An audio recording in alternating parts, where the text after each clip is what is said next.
tetapi jika kita menganggap Injil ini firman Tuhan. Lebih lanjut kita akan membaca Ezra 2 ayat 65. Ada 245 pria dan wanita yang membaca mantra. Tapi pada Nehemia 7 ayat 67 dikatakan jumlahnya ada 200 atau 245 pria dan wanita.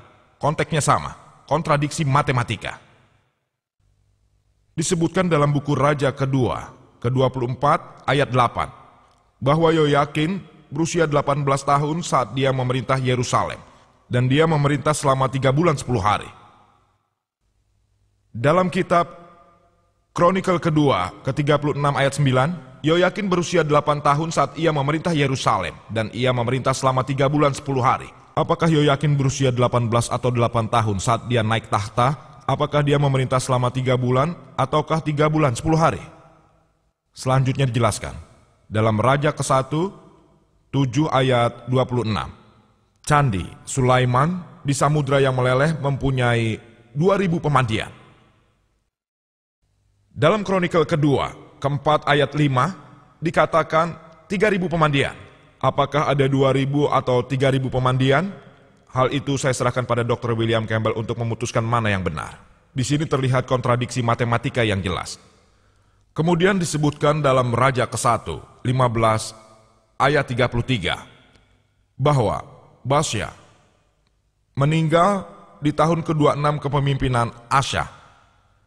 Dan Kronikel kedua, 16 ayat 1 mengatakan, Basya menyerang Yuda di tahun ke-36 kepemimpinan Asa. Bagaimana mungkin Basya melakukan invasi 10 tahun setelah kematiannya?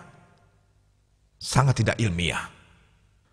Untuk memudahkan Dr. William Campbell menjawab hal-hal yang telah saya sampaikan, saya akan mengulanginya dengan singkat.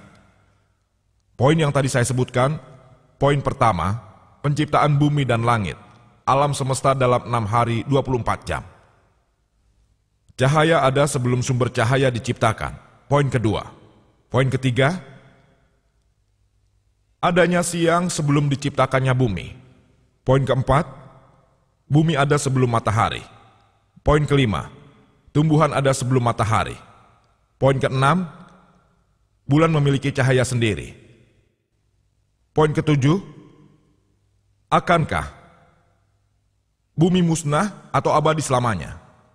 Poin ke-8, bumi memiliki pilar. Poin ke-9, langit memiliki pilar. Poin ke-10, Tuhan mengatakan, kamu dapat memakan semua tumbuhan dan vegetasi termasuk yang beracun. Poin ke-11, tes ilmiah, tes kepalsuan. Dari Markus 16 ayat 17 sampai 18. Poin 12, seorang wanita tidak akan bersih selama 2 kali periode menstruasi jika ia melahirkan perempuan dan laki-laki.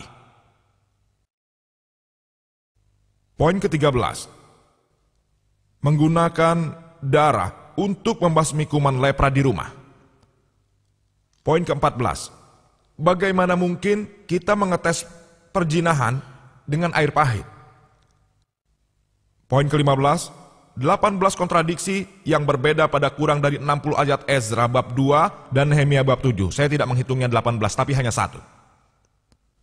Poin ke-16, jumlahnya berbeda pada kedua bab.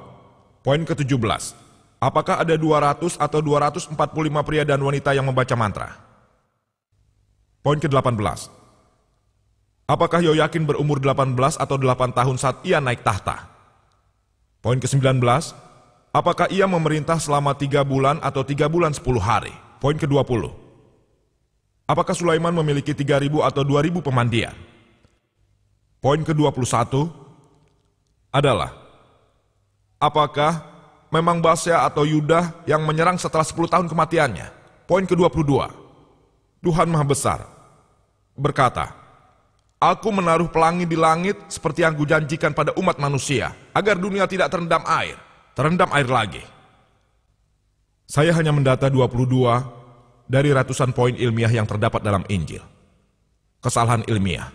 Dan saya meminta Dr. William Campbell untuk menanggapinya. Dan sangat tidak terhormat jika dia menggunakan pendekatan kata yang sama atau pendekatan masalah, karena selama dia berpikir logis, dia tidak akan pernah dapat membuktikan secara ilmiah 22 aspek ini yang saya sampaikan kepadanya. Kami sepakat bahwa Injil yang diturunkan pada Yesus Kristus, namun itu bukan Injil yang mengandung firman Tuhan. Bagian lain yang tidak ilmiah bukan merupakan firman Tuhan. Dan saya ingin mengakhiri presentasi saya dengan mengutip salah satu ayat dari Quran Al-Baqarah ayat 79.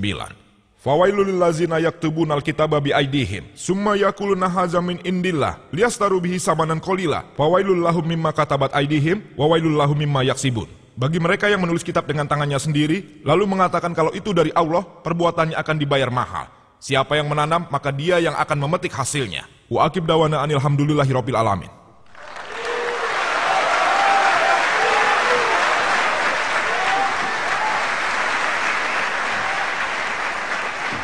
Saya mohon kepada Anda semua untuk tetap di tempat dan mendengarkan kelanjutan dari dialog ini.